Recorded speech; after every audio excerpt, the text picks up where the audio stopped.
Glúten é uma palavra hoje que muito se fala por nutricionistas, por médicos, a mídia também, olha, esse alimento não contém glúten.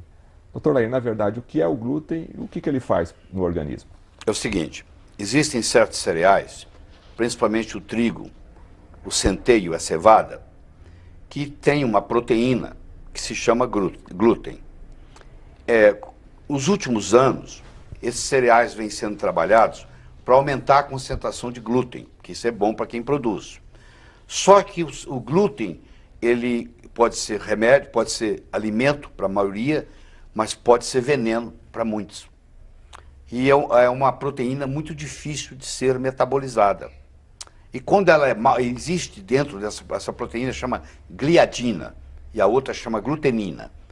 E a gliadina é a que causa mais os problemas. Quando essa gliadina bate no aparelho digestório, ela tem uma certa dificuldade em digeri-la. E essa não digestão apropriada cria uma reação no organismo, onde a membrana do intestino fica como que buracos. E aí começa a entrar no sangue proteínas que não foram digeridas. E quando entram proteínas que não foram digeridas no sangue, imediatamente o corpo cria uma coisa que chama anticorpo contra aquela proteína. Só que às vezes entra uma proteína onde 3 ou 4 ou 5 aminoácidos dela parecem com a da tireoide. Quando cria o anticorpo contra aquela proteína, agora criou um anticorpo contra a tireoide. Então eu vou fazer uma afirmação aqui forte. 99,99% das doenças autoimunes começa no intestino. Lúpus começa no intestino. Esclerose múltipla começa no intestino. Esclerose lateral amiotrófica começa no intestino. O chinês já dizia, há mais de 1000 anos atrás, que toda doença e toda saúde começa e termina no intestino. Então, quando o intestino abre, chama tight junctions, junções estreitas. Quando ele abre isso e permite entrar coisa que não era permitido, ele começa a causar uma série de problemas. E o glúten faz o buraco no intestino. Em 1888, o Dr. Samuel Dee, na Inglaterra, descreveu o que nós em medicina conhecemos como doença celíaca, que é uma doença que ocorria na pediatria, onde a criança ficava barriguda, tinha diarreia, não crescia, etc, etc, etc. Hoje nós sabemos que além dessa doença celíaca clássica, existe uma ação sistêmica da doença celíaca não manifestada no intestino. Vou te dar um exemplo. Alguém chega para você e fala assim, na nossa família, quando os homens chegam em volta dos 55 anos, eles começam a tremer. E o médico fala que é tremor familiar. Claro, ocorre na família, tem que ser tremor familiar. Então, tremor familiar. Ah, o meu pai teve isso, meu avô teve isso, meu tio-avô tem, meu primo tem. Aí você vai ver a base é o glúten. Porque nós também herdamos essa predisposição à sensibilidade ao glúten.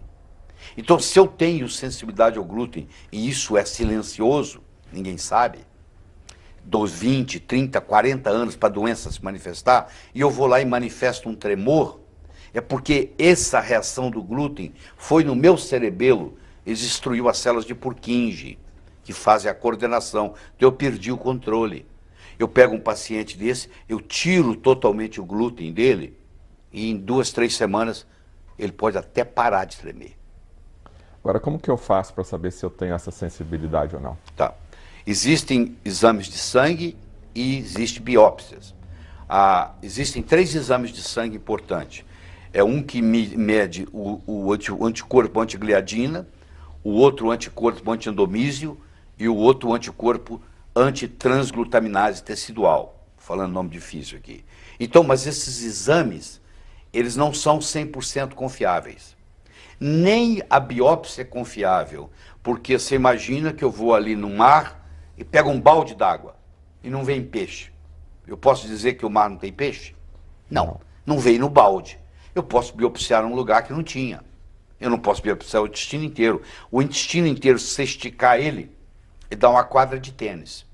Dá para você imaginar? Uma quadra de tênis, exatamente. É enorme. Então, você imagina, eu vou biopsiar um lugar, numa quadra de tênis. Pode não dar nada. Então, nem a biópsia. O que resolve é assim. A pessoa chega no consultório e fala assim, doutor, Eu tenho uma enxaqueca há 30 anos. Eu já fui até nos Estados Unidos. Eu não consigo curá-la. Aí eu digo para ela assim, vamos tirar o glúten por 15 dias? Vamos ver o que acontece? Aí ela tira o glúten por 15 dias, ela volta e diz, doutor, não tive enxaqueca mais. Do dia que eu tirei o glúten, nunca mais tive enxaqueca. Pronto, está matada a charada do ponto de vista prático. Assim, quando você não tirar o glúten, você não vai ter enxaqueca. Que, aliás, é muito comum isso. Quem está nos escutando, se você tem enxaqueca e ninguém resolveu até hoje, você acaba de resolver a solução. Fica, como é que tira o glúten? Você não pode comer nada que tenha trigo. Você não pode comer pão. Hoje você vai num supermercado, tem uma gôndola especial que diz assim, sem glúten. Então você tem pão sem glúten, você tem massa sem glúten, macarrão, talharim sem glúten. Hoje não é problema mais. E mesmo para pessoa saudável, hoje, o glúten ainda prejudica. Porque nos últimos 20 anos, a concentração do glúten no trigo aumentou 4 vezes, 400%. Por isso que você não ouvia o seu avô falar de glúten. Porque esse problema não existia na época. Hoje, com o aumento do glúten e todo o trabalho que faz na plantação para aumentar o glúten no trigo, para dar força e não sei o quê, isso causou esse problema. O pão integral faz parte da dieta do pão integral o glúten. Olha que coisa absurda. Quer dizer, eles não sabiam disso. Isso aí antigamente não tinha problema. Então, eu como pão integral, pior ainda. Tá? Então, a indústria alimentar, para ter mais lucro, render mais, coloca o glúten. Isso. Esse pão que não é fermentado, como é que se chama? Pão libanês? Como é que é? Sabe qual que eu estou falando? É pão árabe, né? Pão árabe. Esse pão árabe é pior ainda, porque nem é fermentado. O glúten está ali, mas muito. É uma coisa simples, objetiva. A pessoa para de tomar remédio porque ela eliminou a causa. Enquanto ela está tomando remédio para enxaqueca, ela tá tratando o efeito. Quando ela tira o glúten, então ela tira o trigo, ela tira o centeio, ela tira a cevada, não pode beber cerveja. E eu aconselho a tirar a aveia. Por que eu aconselho a tirar a aveia? Não é porque a aveia causa problema de glúten, é porque a aveia é armazenada, estocada, empacotada no mesmo galpão onde empacota o trigo. Então tem uma contaminação cruzada. Então o ideal é você tirar trigo, centeio, aveia e cevada. Tira da sua alimentação. Pode comer tudo, menos isso. E aí aquele problema passa. Aí a pessoa melhora a visão, se ela tiver um problema visual por problema de glúten, porque o glúten ataca qualquer coisa, ele faz a pessoa ficar diabética, ele faz a pessoa ter hipotiroidismo. Claro que se você ficou 40 anos comendo glúten sem poder, e a doença é silenciosa, quando você tira o glúten, a melhora é absurda, mas não resolveu todo o problema. Agora o seu intestino está cheio de aqueles buracos. Aí você tem que fazer um tratamento no intestino, que não é feito com remédio, é feito com dieta, é feito com probióticos, é feito com fermentados, entendeu? Bacilos, levedura. Aí ajuda bastante. Muito. Então a pessoa tem que tirar o glúten, tem que parar de jogar gasolina no fogo e tem que apagar o fogo. Não adianta só você parar de jogar gasolina no fogo. Você tem que agora apagar o fogo, porque o seu intestino está inflamado. Mas então, é possível através de uma dieta? Claro, curcumina, que nós estávamos falando, o açafrão da terra, faz uma diferença enorme. Aí a alimentação vai ajudar bastante. Vai ajudar. O jeito como você se alimenta faz uma diferença. Quando o senhor falou farinha de trigo, a gente lembrou da cor branca. E eu queria falar um pouquinho agora sobre o açúcar e sobre o sal, que são os alimentos brancos, aí no caso, que fazem muito mal para a saúde, é verdade? É verdade. O cloreto de sódio faz muito mal, mas o sal faz bem. Olha o paradoxo.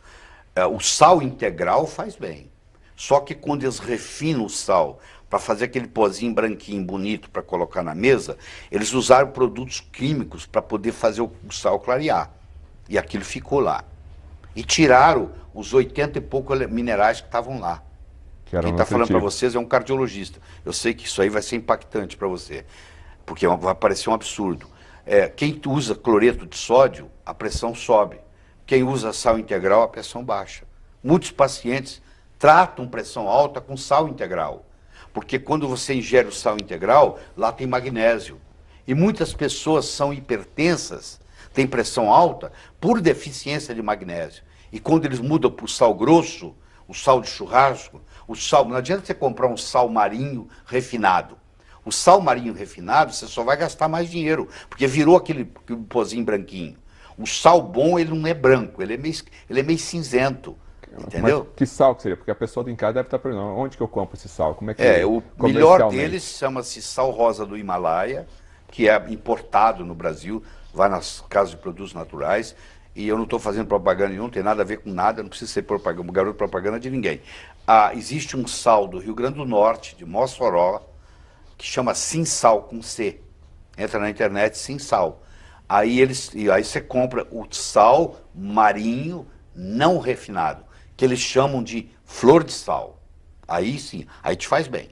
Aí, aliás, até deve ingerir. Tá.